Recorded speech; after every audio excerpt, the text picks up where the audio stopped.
Well, this is the long-term project that I've been working on for quite a while. I've owned this truck for about 25 years, but only got working on it maybe 10 years ago, and then it got put to one side, and then we got started on it again, and finally we're making progress. It actually runs, and hopefully in a couple of weeks it'll even be driving.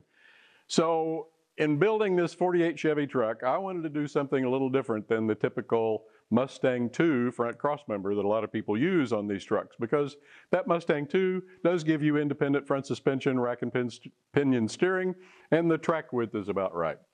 But that's kind of boring to do the same thing everybody does, so I'd been reading about guys using the Crown Vic front crossmember, especially on F100 trucks, because this whole aluminum crossmember bolts onto the Crown Vic frame.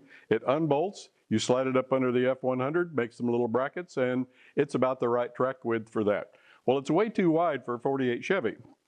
So what I did was cut 5.5 inches out of the middle, welded it back, put some reinforcing plates here, and then to make sure that the steering geometry was correct, I finally figured out that a Fox Body Mustang rack would put these inner tie rod pivot points in the same place they were originally. So we eliminate bump steer by having this still be the same dimension.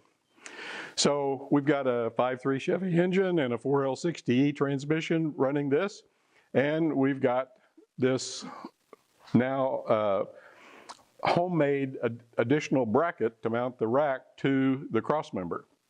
So then we made some bolt-on things here, so this whole aluminum crossmember can bolt to the Chevy frame.